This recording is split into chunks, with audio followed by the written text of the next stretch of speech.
साथियों नमस्कार। एक बार पुनः आप सभी का स्वागत है। साथियों, हम लोग अपठित गद्यांश को हल करने का तरीका सीख रहे हैं। तो कल हमने जो है पिछले 2 वीडियो में आपको अपठित गद्यांश के शीर्षक चयन करना और दूसरा तरीका क्या है, सारांश एवं संक्षेपण लेखन। ये आपको हम बता चुके हैं। ठीक है, आप शीर्षक का चयन कैसे करेंगे, किन बातों का ध्यान रखेंगे, किन शर्तों के आधार पर आप शीर्षक का चयन करेंगे और किन आधारों पर आप सारांश लिखेंगे, सारांश होता क्या है, संक्षेपण कैसे लिखेंगे, सारांश और संक्षेपण में क्या समानता होती है और क्या अंतर होता है सारांश और संक्षेपण में, ये सभी बातें हम आपको पिछले वीडियो में बता चुके हैं। तो अगर आपने पिछले 2 वीडियो नहीं देखे हैं तो प्लेलिस्ट में वो उपलब्ध है। UP PCS mains answer writing करके जो प्लेलिस्ट बनी हुई है उसी में उपलब्ध है, तो आप जाके उस वीडियो को देख लीजिए। ठीक है, बिना 1 2 3 करके जैसे पेपर में क्वेश्चन का क्रम होता है उसी क्रम में हम समझाने का प्रयास कर रहे हैं। तो सभी वीडियो देखे बिना आप पूरी बात नहीं समझ पाएंगे, इसलिए सभी वीडियो ज़रूर देखना चाहिए आपको। व्याख्या लेखन जो तीसरा प्रश्न आता है, पहला प्रश्न आता है शीर्षक चयन करना, दूसरा प्रश्न आता है सारांश या संक्षेपण लेखन और तीसरा प्रश्न आता है व्याख्या लेखन। व्याख्या लेखन भी आपको जो है आरओ में भी देखने को मिल जाता है, आरओ में भी, और आपको पीसीएस में भी सामान्य हिंदी के प्रश्न पत्र में देखने को मिल जाता है। ठीक है, तो व्याख्या कैसे लिखी जाती, व्याख्या होती क्या है, ये हम आज समझने की कोशिश करते हैं। देखिए, व्याख्या 2 शब्दों से मिलकर बना है, वी प्लस आख्या। आख्या आपने सुना होगा कि फला मामले पर या फला विषय पर जो है अधीनस्थ विभाग से या अधीनस्थ अधिकारी से आख्या मांगी गई है। ठीक है, तो आख्या का मतलब होता है विवरण देना। ठीक है, आख्या का मतलब होता है विवरण देना, और कैसा विवरण देना, उसका विश्लेषण करते हुए विवरण देना। ठीक है, उसका विश्लेषण करते हुए विस्तृत विवरण प्रस्तुत करना। तो जब हम किसी गद्य खंड का विश्लेषण करते हुए उसका विस्तृत अर्थ लिखते हैं, विस्तृत उसका मतलब समझाते हैं, तो उसी को हम व्याख्या कहते हैं। ठीक है, अब जैसे यहाँ देख लीजिए लिखा हुआ है कि यह आलेखन का वह भाग होता है जिसमें किसी रेखांकित अंश का विश्लेषण प्रासंगिक और तार्किक ढंग से किया जाता है, जिससे उस अंश में अंतर्निहित भावों और विचारों को स्पष्ट किया जा सके। ठीक है, तो व्याख्या क्या होता है, आलेखन का वह भाग जिसमें किसी रेखांकित अंश का विश्लेषण प्रासंगिक और तार्किक ढंग से किया जाए, जिससे उस अंश में अंतर्निहित भाव जो हैं और विचार, यानी उसका भाव पक्ष, किसी गद्य खंड का भाव पक्ष और विचार पक्ष बिल्कुल स्पष्ट रूप से जब लिखा जाए तो उसे व्याख्या कहते हैं। ठीक है, किसी गद्य खंड का भाव पक्ष और विचार पक्ष जब सार रूप में लिखा जाए तो उसे सारांश कहते हैं। ठीक है, किसी गद्य खंड का भाव पक्ष अथवा विचार पक्ष जब संक्षेप में या लघु रूप में लिखा जाए तो उसे क्या कहेंगे, संक्षेपण कहेंगे। और किसी गद्य खंड का या किसी गद्य खंड के रेखांकित अंश का भाव पक्ष और विचार पक्ष विस्तृत रूप से समझाया जाए, विस्तृत रूप से स्पष्ट किया जाए, तो उसे हम क्या कहते हैं, व्याख्या कहते हैं। ठीक है, तीनों में मूल अंतर यही है कि सारांश में बिल्कुल सार रूप में, निचोड़ रूप में लिखना है। ठीक है, संक्षेपण में लघु रूप में लिखना है और व्याख्या में विस्तृत रूप में लिखना है, विस्तृत विश्लेषण करना है किसी भी गद्य खंड के या किसी भी लेख के भाव पक्ष और विचार पक्ष का। ठीक है, रेखांकित अंशों की व्याख्या करते समय मात्र उन्हीं अंशों की व्याख्या पर जोर दिया जाता है जो रेखांकित हैं।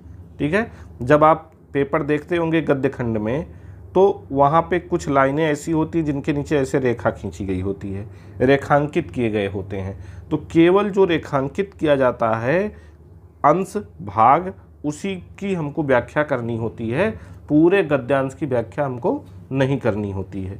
यद्यपि गद्यांश को पढ़कर संपूर्ण प्रसंग के प्रति अवधारणा बना लेना अच्छा होता है, यानी भले ही हमको रेखांकित अंश की ही व्याख्या करनी हो, लेकिन अगर कोई गद्य खंड हमको दिया गया है तो पूरे गद्य खंड को अच्छे से पढ़कर उसकी एक अवधारणा जरूर हमको बना लेनी चाहिए। आगे क्या है, एक से अधिक रेखांकित अंश होने की स्थिति में उनकी व्याख्या यथाक्रम में ही करनी चाहिए, जिससे व्याख्या में एकरूपता बनी रहे।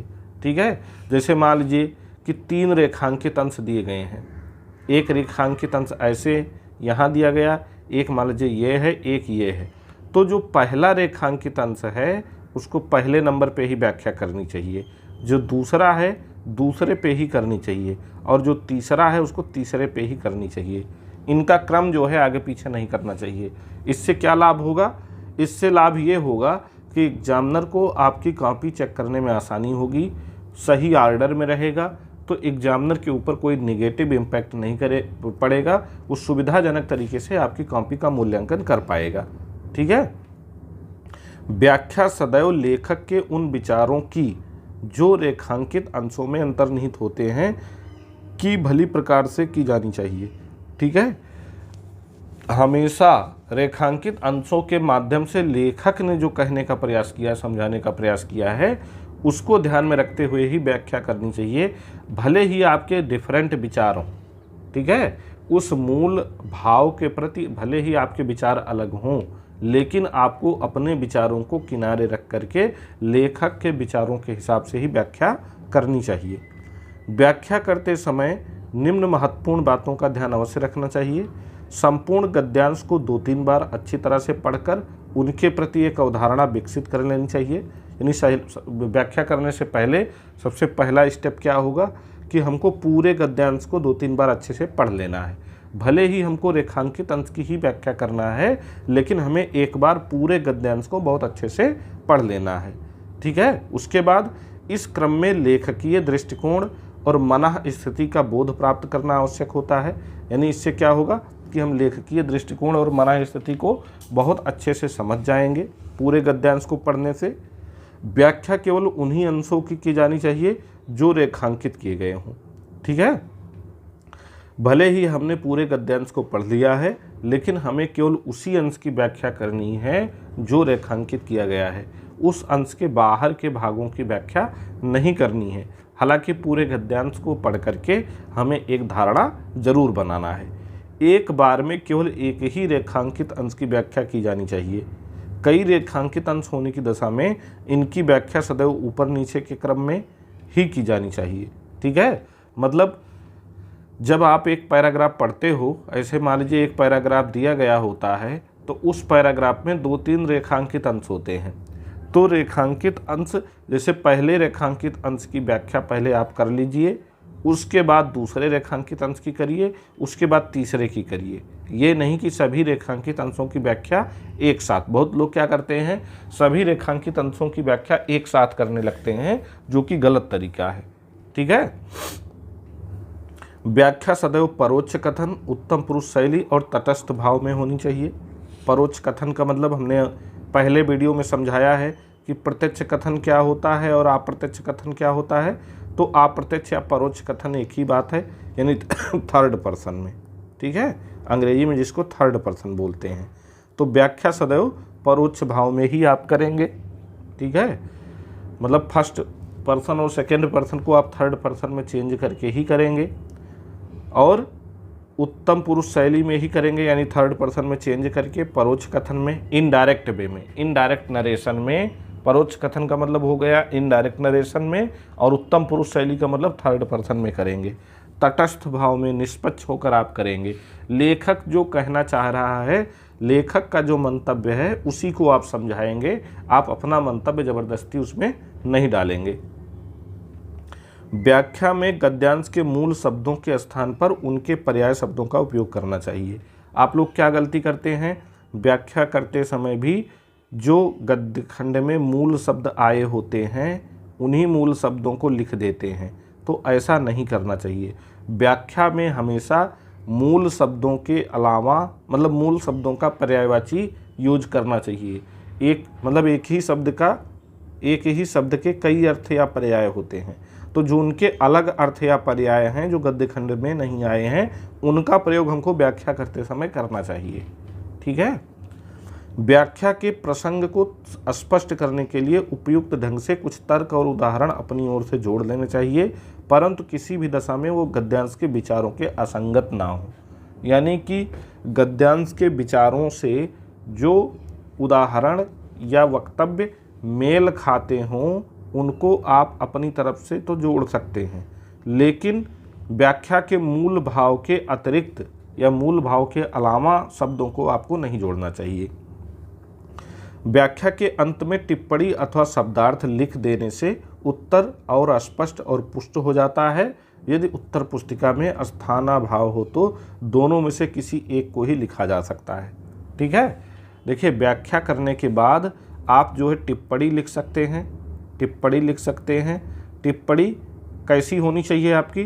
टिप्पणी व्याख्या के मूल भाव से मेल खाती हो, व्याख्या में जिस मुद्दे पर जिस भाव को लेकर चर्चा की गई है उससे मेल खाती हो, प्लस दूसरा काम आपको क्या करना है, जो रेखांकित अंश है उसमें जो शब्द आए हैं, क्लिष्ट शब्द आए हैं, सरल शब्दों में उनका अर्थ हमको शब्द अर्थ ऐसे लिख देना चाहिए। लेकिन अगर आपके पास समय कम है और आपके पेज में जगह कम है तो आप जो है, जैसे मान लीजिए कि 3 रेखांकित अंश आए हैं, 1 2 3, तो किसी रेखांकित अंश में आप टिप्पणी लिख दीजिए, किसी में टिप्पणी, ठीक है, और किसी में आप शब्दार्थ लिख दीजिए। जरूरी नहीं कि सब में शब्दार्थ और टिप्पणी दोनों लिखिए, किसी में टिप्पणी लिखिए, किसी में शब्दार्थ लिखिए और किसी में कुछ मत लिखिए, ये भी कर सकते हैं। ठीक है। किसी में आप टिप्पणी लिख दीजिए, किसी में शब्दार्थ लिख दीजिए, किसी में कुछ मत करिए। शब्दार्थ हमेशा जो रेखांकित अंश आए हैं जिसकी आप व्याख्या कर रहे हैं उन्हीं में से शब्दों की जानी चाहिए। भाव जो यानी जो टिप्पणी लिखेंगे वो रेखांकित अंश का जो भाव है, लेखक का जो भाव है, उससे मेल खाता हुआ ही करना चाहिए। ठीक, अभी आगे हम आपको समझाएंगे। अब देखिए नोट में क्या लिखा गया है कि व्याख्या लिखते समय कम से कम एक उदाहरण जैसे यथा, उदारता इत्यादि लिखकर अवश्य देना चाहिए, जिससे संबंधित विषय प्रकाशवान तथा पुष्ट हो सके। यानी व्याख्या करते समय कम से कम एक उदाहरण जो लेखक कहना चाह रहा है, लेखक समझाना चाह रहा है, उसके मूल भाव से रिलेटेड जरूर होना चाहिए। टिप्पणी कभी भी बनावटी अथवा कृत्रिम ना होकर नैसर्गिक होनी चाहिए, जिससे व्याख्या वाली पंक्तियों का वजन बढ़ सके। शब्दार्थ सदैव रेखांकित अंश से ही लिया जाना चाहिए, ये आपको ऊपर हम समझा चुके हैं। अब व्याख्या का प्रारूप देखिए, व्याख्या का प्रारूप लिखते समय बहुत लोग क्या करते हैं, जैसे मान लीजिए कि रेखांकित अंश दिया गया है, जैसे मान लीजिए कि रेखांकित अंश है आत्मा अजर और अमर है। आत्मा अजर और अमर है, मान लीजिए ये रेखांकित अंश आपको दिया गया है। ठीक है, ये रेखांकित अंश। तो बहुत लोग क्या करते हैं, ऐसे ही पूरा सेंटेंस लिखने के बाद नीचे सा संदर्भ व्याख्या लिखना शुरू करते हैं। ठीक है, पूरा सेंटेंस लिखकर तब सा संदर्भ व्याख्या शुरू करते हैं, ये गलत तरीका है। ठीक, आपको पूरा रेखांकित अंश नहीं उतार लेना है, बल्कि पहला शब्द और आखिरी शब्द लिखना है। ठीक है, तो यहाँ जैसे इसकी व्याख्या आपको करनी हो तो आप लिखेंगे आत्मा, फिर यहाँ देखिए, यहाँ से हमको डॉट डॉट शुरू करना है। आप लोग क्या करते हो, बीच से डॉट डॉट लगाना शुरू करते हो, ये गलत तरीका है। ठीक है, इससे भी नंबर आपके कटेंगे। आत्मा, जो आपने जो पहला शब्द लिखा उसका जो सबसे नीचे वाला पाद है, मतलब जो पाद प्रदेश है, पहले शब्द का जो पाद प्रदेश है, वहाँ से आप ये डॉट डॉट लगाना शुरू करेंगे ऐसे। ठीक, यहाँ तक लगा के उसके बाद लास्ट में क्या है, अमर है, ऐसे लिख देंगे। अब उसके बाद यहाँ से आप सा संदर्भ व्याख्या शुरू करेंगे। ठीक है, सा संदर्भ व्याख्या आप यहाँ से शुरू करेंगे। ठीक, तो ये तरीका होता है व्याख्या लेखन करने का, वही यहाँ समझाया गया है कि ये मान लीजिए पहला शब्द है, ये आखिरी शब्द है, डॉट डॉट देखिए नीचे वाले हिस्से से ही लगाया गया। उसके बाद आप सा संदर्भ व्याख्या लिखोगे, उसके बाद आप टिप्पणी, टिप्पणी हमेशा डबल इन्वर्टेड कामा में रहेगी, ध्यान दीजिएगा, और जिसके द्वारा कही गई जिसका स्टेटमेंट है उसको सिंगल इन्वर्टेड कामा में। जैसे मान लीजिए कि आप टिप्पणी में महात्मा गांधी का कोई स्टेटमेंट लिख रहे हो, तो जो उन्होंने कहा है, महात्मा गांधी के जो शब्द हैं, देखिए ऊपर समझाया गया ना, डायरेक्ट नरेशन में किसी के द्वारा कही गई बात को जब हम ज्यों का त्यों लिखते हैं तो उसको डबल इन्वर्टेड कामा में लिखते हैं। तो ज्यों का त्यों अगर हम लिख रहे हैं किसी की कही गई बात को, मान लीजिए गांधी के द्वारा कोई कही गई बात है, या मुंशी प्रेमचंद के द्वारा कही गई कोई बात है, रामायण में कही गई कोई बात है, तो उसको आप यहाँ डबल इन्वर्टेड कामा में लिखोगे, और जिसके द्वारा कही गई बात है उसका नाम आप यहाँ पे सिंगल इन्वर्टेड कामा में लिख देंगे। ठीक है, तो ये टिप्पणी लेखन का तरीका हो गया। शब्दार्थ आप कैसे लिखेंगे, ऐसे शब्दार्थ जो है पहले हेडिंग डालेंगे, उसके बाद ये एक तरफ शब्द एक तरफ अर्थ, और 2 से 3 शब्दों का ही शब्दार्थ लिखेंगे, इससे ज़्यादा या कम नहीं। ठीक है, 2 से 3 शब्दों का, ये भी ध्यान दीजिएगा, 2 से 3 शब्दों का ही हमको शब्दार्थ लिखना है, इससे ज़्यादा या कम का कम हो सकता है, ज़्यादा करना लिखिए। बहुत ज़्यादा शब्दार्थ एक लाइन में कितने शब्द हो जाएंगे, अब सभी शब्दों का आप अर्थ लिखने लगेंगे तो वो थोड़ा सा फूहड़ सा लगने लगेगा। ठीक है, तो शब्द इधर डालिएगा, इधर अर्थ डालिएगा, ऐसे लिखा जाता है। अब एक उदाहरण के द्वारा हम समझाते हैं आपको व्याख्या करनी कैसे है। जैसे मान लीजिए ये एक गद्य खंड दिया गया है कि शिक्षा मनुष्य को मस्तिष्क और देह का उचित प्रयोग करना सिखाती है। वह शिक्षा जो मानव को पाठ्य पुस्तकों के ज्ञान के अतिरिक्त कुछ गंभीर चिंतन ना दे, व्यर्थ है। यदि हमारी शिक्षा सुसंस्कृत, सभ्य, सच्चरित्र एवं अच्छे नागरिक नहीं बना सकती तो ऐसी शिक्षा से क्या लाभ। सहृदय, सच्चा, परंतु आज़ाद, परंतु अनपढ़ मजदूर उस स्नातक से कहीं अच्छा है जो निर्दय और चरित्रहीन है। संसार के सभी वैभव व सुख साधन भी मनुष्य को तब तक सुखी नहीं बना सकते जब तक कि मनुष्य को आत्मिक ज्ञान ना हो। हमारे कुछ अधिकार और दायित्व भी हैं। शिक्षित व्यक्ति को उत्तरदायित्व का उतना ही ध्यान रखना चाहिए जितना कि अधिकारों का। ठीक है, जितना कि अधिकारों का। तो अब यहाँ देखिए, आपको मतलब जो ये लिखना है, व्याख्या करनी है, यहाँ रेखांकित अंश जो दिए गए हैं, ये पहला रेखांकित अंश है, ये दूसरा रेखांकित अंश है, और ये तीसरा रेखांकित अंश है। तो आपको पूरे गद्यांश को 2-3 बार अच्छे से पढ़ करके गद्यांश के भाव को समझ लेना है। उसके बाद जिस रेखांकित अंश को हाईलाइट किया गया, अंडरलाइन किया गया है, उसकी आपको व्याख्या करनी है, क्योंकि मूल रूप से लेखक वही कहना चाह रहा है। तो देखिए, पहले रेखांकित अंश की व्याख्या करते समय कैसे करेंगे, जैसे लिखा गया उपयुक्त गद्यांश के रेखांकित अंशों की व्याख्या कीजिए। ये प्रश्न आपके पेपर में आता है। तो रोमन अंक में सबसे पहले यहाँ आप नंबर 1 डाल देंगे। उसके बाद जो हमने ऊपर बताया कि पहला शब्द लिख देंगे और लास्ट के 1-2 शब्द लिख देंगे, बीच बीच में डॉट डॉट का निशान बना देंगे। उसके बाद व्याख्या करना शुरू करेंगे। तो देखिए, पहला रेखांकित अंश हमारा क्या था कि वह शिक्षा जो मानव को पाठ्य पुस्तकों के ज्ञान के अतिरिक्त कुछ गंभीर चिंतन न दे, व्यर्थ है। यानी कि इसके माध्यम से लेखक ने बताया है कि हमको केवल पुस्तकों का ज्ञान ही नहीं होना चाहिए, बल्कि हमें जीवन का व्यवहारिक ज्ञान भी होना चाहिए, तभी हम वास्तविक रूप से शिक्षित कहलाएंगे। अगर हमें व्यवहारिक ज्ञान नहीं है, केवल पुस्तकीय ज्ञान है, तो हमारी शिक्षा का कोई मतलब नहीं है। इसी की हमको यहाँ व्याख्या करना है। तो देखिए, व्याख्या कैसे करते हैं, ये तरीका, यही सेम तरीका आपको अप्लाई करना है। आप हेडिंग डालेंगे संदर्भ व्याख्या, उसके बाद लिखना शुरू करेंगे कि उपर्युक्त गद्यांश के माध्यम से लेखक ने मानव जीवन में शिक्षा के वास्तविक उद्देश्य को स्पष्ट किया है। उसका मानना है कि शिक्षा वस्तुतः किताबी ज्ञान का विषय नहीं है। देखिए, उपर्युक्त गद्यांश के माध्यम से लेखक ने मानव जीवन में शिक्षा के वास्तविक उद्देश्य को स्पष्ट किया है। ये मतलब संदर्भ हो गया, कह लीजिए। ठीक है, उसके आगे हम व्याख्या कर रहे हैं। या दूसरे तरीके से भी लिख सकते हैं कि उपर्युक्त गद्यांश के माध्यम से या उपर्युक्त रेखांकित पंक्तियों के माध्यम से लेखक कहना चाहता है कि, आगे आप लिख सकते हैं। तो ये भी एक तरीका है, अलग अलग तरीकों से आप लिख सकते हैं, लेकिन ये जरूर बताएंगे कि लेखक ये कह रहा है, आप नहीं कह रहे हैं। उसका मानना है कि शिक्षा वस्तुतः किताबी ज्ञान का विषय नहीं है, बल्कि वह जीवन शैली में सकारात्मक बुनियादी बदलाव लाने और गंभीर मस्तिष्क का निर्माण करने में सहायक होती है। यदि शिक्षा अपने उद्देश्य को पूरा करने में सामर्थ्यवान ना हो तो वह निश्चित रूप से मूल्यहीन होगी और समय के दुरुपयोग तक ही सीमित रहेगी। जैसे हमारे समाज में अनेक ऐसे उच्च शिक्षित व्यक्ति दिखाई देते हैं जो उच्च श्रृंखलता और असभ्यतापूर्ण व्यवहार करते हैं और सदैव गंभीर नहीं होते हैं। लेखक ने इसी तथ्य का रेखांकन करके सचेत किया है। ठीक है, तो ये व्याख्या लेखन का आपका तरीका है।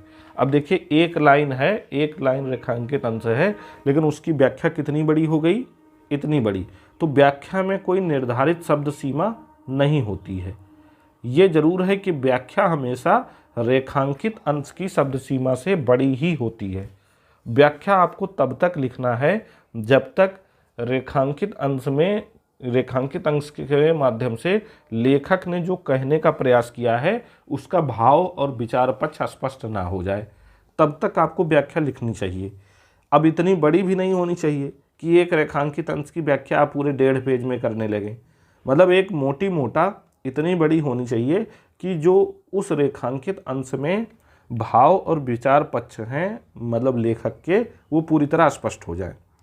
अब इसी तरीके से व्याख्या लिखने के बाद आप टिप्पणी में क्या लिखेंगे कि शिक्षा व्यक्तित्व का परिष्कार करती है, महान चरित्रों का निर्माण करती है। क्योंकि शिक्षा के वास्तविक रूप की ही बात यहाँ पे की गई है, तो उसी से मिलती जुलती ही टिप्पणी हमको लिखनी है। तो हमने ये लिख दिया, महात्मा गांधी जी का ये स्टेटमेंट है, तो महात्मा गांधी के शब्दों को हमने ज्यों का त्यों लिखा, तो इसको डबल इन्वर्टेड कामा में बंद कर दिया, जो मैंने बताया आपको। और महात्मा गांधी का स्टेटमेंट है, तो महात्मा गांधी का नाम लिख के इसको हमने सिंगल इन्वर्टेड कामा में बंद कर दिया। अब इसी तरीके से दूसरा जो रेखांकित अंश है, वो उसके माध्यम से लेखक क्या कहना चाह रहा है उसको देख लीजिए। दूसरे रेखांकित अंश के माध्यम से लेखक कहना चाह रहा है कि सहृदय, सच्चा परंतु अनपढ़ मजदूर उस स्नातक से कहीं अच्छा है जो निर्दय और चरित्रहीन है। ठीक है, यहाँ लेखक जो है मतलब ये बताने का प्रयास कर रहा है कि जो इसकी सहृदय का मतलब जो अच्छे हृदय वाला है, अच्छी आत्मा वाला है, अच्छी सोच वाला है, सच्चा व्यक्ति है, वो भले ही मजदूरी कर रहा है, भले ही वो श्रमिक है, लेकिन उस व्यक्ति से लाख गुना बेहतर है जो ऊंची ऊंची डिग्रियां तो रखता है लेकिन वो स्वभाव से अपने निर्दयी है, स्वभाव से अपने असभ्य है और दुराचारी है। ठीक है, असभ्य है और दुराचारी है। अब यहाँ पे आपको यही शब्द नहीं यूज करने हैं, इनके पर्याय शब्दों को यूज करना है, तो इसलिए हम पर्याय शब्दों को ही बोल रहे हैं। इसकी व्याख्या आप कैसे करेंगे कि उक्त रेखांकित पंक्ति में लेखक ने ऐसे व्यक्ति को श्रेष्ठ और मानवता से परिपूर्ण बताया है जिसे जीवन में शिक्षा प्राप्त करने का अवसर तो प्राप्त नहीं हुआ, परंतु उसके हृदय में सुंदर विचारों और भावनाओं का वास होता है। लेखक के अनुसार ऐसा व्यक्ति जो कहने के लिए तो शिक्षा संपन्न है, परंतु ना तो उसके हृदय में दया का भाव है और ना ही उसके चरित्र में मानवीय उत्कृष्टता है, तब ऐसे व्यक्ति को श्रेष्ठ कैसे कहा जा सकता है। लेखक की नज़र में श्रेष्ठ वही हो सकता है जो लौकिक गुणों से परिपूर्ण, दयालु, स्वच्छ हृदय का हो, भले ही वह पढ़ने लिखने से वंचित रहा हो। ठीक है, तो ये मतलब व्याख्या हो गई लेखक के भाव पक्ष और विचार पक्ष दोनों को इस रेखांकित अंश के माध्यम से लेखक जो कह रहा था उसको यहाँ स्पष्ट कर दिया गया। ठीक है, अब इसमें आप टिप्पणी कैसे लिखेंगे, जरूरी नहीं हर जगह टिप्पणी भी लिखी है, यहाँ पे हमने केवल शब्दार्थ लिख दिया है कि सहृदय का मतलब हार्दिक भावों से परिपूर्ण, स्नातक एक शैक्षिक अर्हता होती है। इसी तरीके से जो तीसरा गद्यांश है या तीसरा जो रेखांकित अंश है उसको हम समझ लेते हैं। तीसरा रेखांकित अंश हमारा है कि हमारे कुछ अधिकार और दायित्व भी हैं। ठीक है, शिक्षित व्यक्ति को उत्तरदायित्व का उतना ही ध्यान रखना चाहिए जितना कि अधिकारों का। तो यहाँ देखिए हमारे कुछ अधिकार और दायित्व भी हैं लिखा गया है, यानी कि हमें अपने अधिकार और दायित्व दोनों के प्रति बराबर मात्रा में जागरूक होना चाहिए। किसी एक बात को कम महत्व, किसी दूसरी बात को ज़्यादा महत्व नहीं देना चाहिए। यही यहाँ समझाया गया। तो इसको आप कैसे लिखोगे कि प्रस्तुत रेखांकित अंश में लेखक ने मानव जीवन में उसकी स्थिति के अनुसार प्राप्त अधिकार और दायित्व बोध को रेखांकित किया है। जीवन में प्रत्येक व्यक्ति को उसके परिवार और समाज के भीतर कुछ अधिकार प्राप्त होते हैं।